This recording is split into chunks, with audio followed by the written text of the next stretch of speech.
ओम सर्वधर्मस्थापकस्त्वं सर्वधर्मस्वरूपकः आचार्याणां महाचार्यो रामकृष्णाय ते नमः। भगवान श्री रामकृष्ण देव, भगवती महाशारदा जी और स्वामी जी को प्रणाम अर्पित करता हूँ। मेरे गुरुदेव पूजन्य स्वामी बुद्धेशानंद जी महाराज को मेरा प्रणाम है और आप सभी को प्रणाम है। आज एक वंदे मातरम से मैं गाऊंगा, आज शुरू करूंगा उससे। वंदे मातरम सुजलां सुफलां मलयज शीतलां शस्य श्यामलां मातरम वंदे मातरम। शुभ्रज्योत्स्ना पुलकितयामिनीं फुल्लकुसुमितद्रुमदलशोभिनीं सुहासिनीं सुमधुरभाषिणीं सुखदां वरदां मातरं वन्दे मातरं वन्दे मातरं वन्दे मातरम।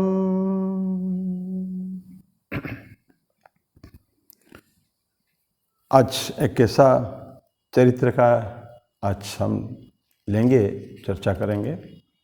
बहुत बड़े क्रांतिकारी थे और फांसी की सजा उनको हुई थी। हंसते हंसते उन्होंने फांसी के फंदे को गले लगा लिया था। उनका नाम है राम प्रसाद बिस्मिल जी। सभी, ऐसा कोई व्यक्ति नहीं है जो स्वतंत्रता संग्राम पढ़े हो, ना भी पढ़े हो, तो भी राम प्रसाद बिस्मिल से अपरिचित हो, ऐसा कोई व्यक्ति नहीं होगा। महान नेता हो गए हैं। जन्म उनका 1897 को 11 जून को हुआ था और उनका फांसी पर लटकाया गया था 19 दिसंबर 1927 को। 30 साल की उम्र में फांसी पर लटके थे वो। उन्हीं के बारे में थोड़ा चर्चा करेंगे। कोई जीवन चरित्र नहीं, एक छोटी सी घटना उनके जीवन की नहीं, मृत्यु के बाद की घटना है ये। लेकिन पहले बता दें कि बहुत बड़े कवि थे और बहुत कई सारे भाषा, विशेष करके पारसी और उर्दू और हिंदी के ऊपर कमांड था उनका। यंग थे बिल्कुल, बहुत सारे गुण उनके, और क्रांतिकारी तो थे ही थे राष्ट्र प्रेम के लिए। एक बड़े स्वतंत्रता संग्रामी के जब मृत्यु हुई, इसी तरह की फांसी दिया गया, उसके बाद उनको धीरे वो लगा कि हमको भी उस पर उतरना चाहिए, यंग एज में बिल्कुल। और बहुत बड़े कवि थे वो। कविता हम जानते, बहुत गाते हैं उस कविता को, मेरा रंग दे बसंती चोला, और एक सरफरोशी की तमन्ना अब हमारे दिल में है। इस तरह की सब क्रांतिकारी कविताएं लिखी है उन्होंने। तो अभी जो देश प्रेम मैंने शुरू किया, वंदे मातरम, बंकिम चंद्र का लिखा हुआ, वो भी बहुत लगा, लाखों लोगों को उसने इंस्पायर किया उस गाने ने, मैंने उसने, जिसको हम अभी राष्ट्र गीत करके गाते हैं। राष्ट्रगान तो जनगण मन अधिनायक है, राष्ट्रगीत को कहते हैं, नेशनल सॉन्ग है ये राष्ट्र। तो ये सब कितने लोगों को, लाखों लोगों को इंस्पायर किया था। और उसी तरह का बिस्मिल का कम उम्र में लिखे गए ये जो है सरफरोशी की तमन्ना है, और रंग दे बसंती चोला को कितने लोग गाते हैं। उसको गाते गाते, उस गाने को गाते गाते कई आगे चल के कई लोगों ने अपनी फांसी को वर्ण किया था ऐसे। तो ऐसे ही उनके जो शेड्यूल डेट था फांसी का, वो कई सारे कांड में ना, एक मैनपुरी कंस्पिरेसी में इन्वॉल्व थे वो, और एक काकुरी जिसके कारण उनको सजा दी गई थी, वो है काकुरी के जो हत्याकांड, नहीं वो लूटा था, उनको ट्रेन को लूटा था, काकुरी कंस्पिरेसी। उसमें बहुत सारे लोग, 10 लोग उसमें थे हैं, और उसमें लेकिन कई सारे लोगों को बंदी बनाया गया था। उसमें कुछ लोगों को छोड़ दिया गया था। उसी में ही राम प्रसाद बिस्मिल को सजा हुई, फांसी की सजा हुई। और सजा के 2 दिन पहले जो शेड्यूल डेट था, उसके 2 दिन पहले ही 19 दिसंबर को 1927 को उनको फांसी पर लटका दिया गया। तो घटना ऐसा है, उनके बाद है, ऐसा कहा जाता है ना, माँ, for every great person there is a mother. माँ की है। हम बहुत बड़े बड़े देखे हैं लोगों को, माँ के कारण उनको जो इंस्पिरेशन छुटपन में, जो बचपन में जो उनको मिला था प्रेरणा, वो माँ से मिली है वो सारे। उसी तरह का ये भी बिस्मिल भी ऐसे ही है। उनकी माँ की महान नारी थी वो, और बहुत शूरवीर, माने उनका जो स्पिरिट था बड़ा डंटिंग स्पिरिट।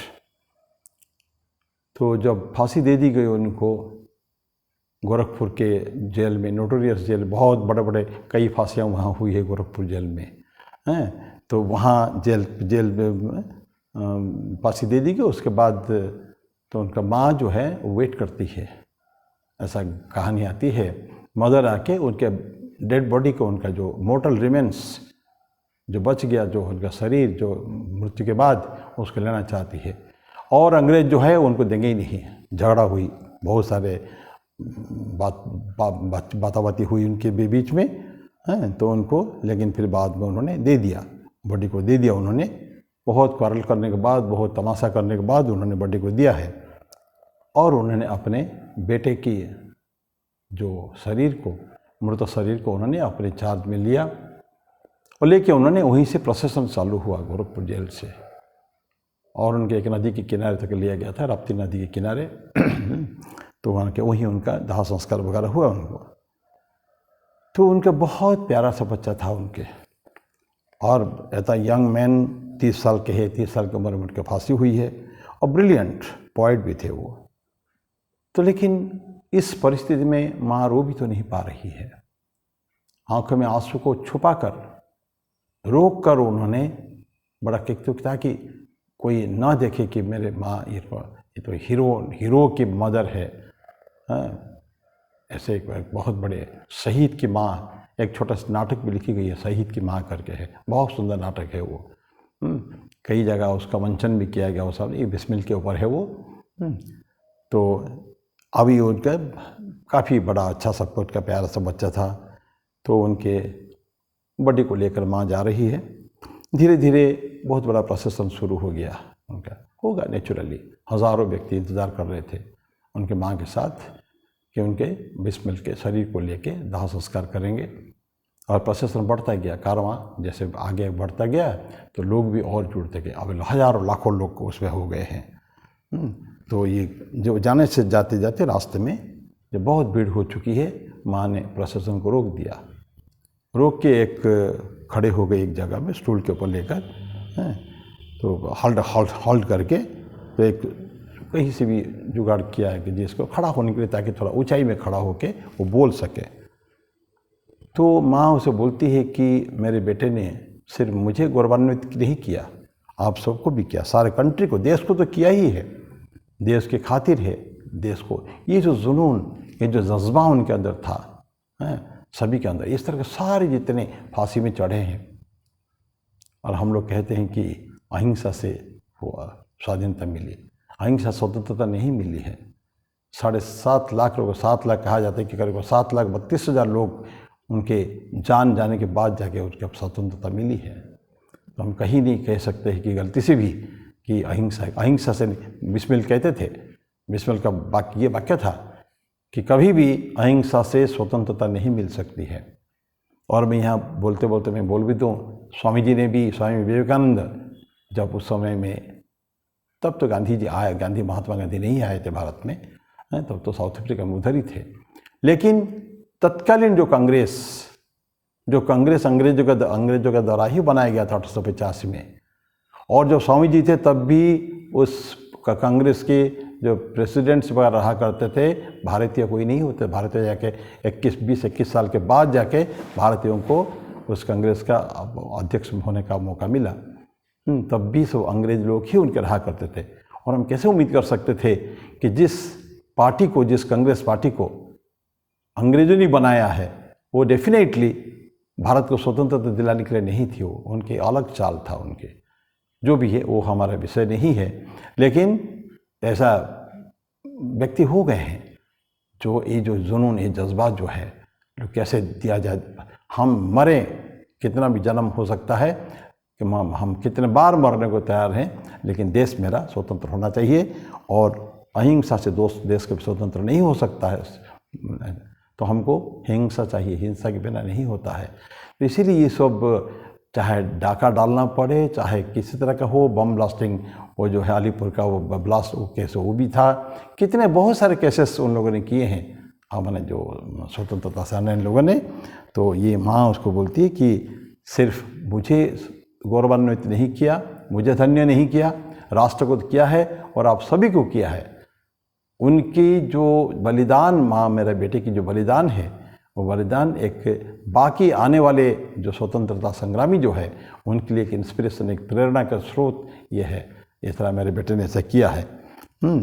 तो और बेशक तब फिर उसको वजह तक बात माँ का ये बहुत सुंदर भाषण दिया हुआ उन्होंने, प्रेरक भाषण दिया।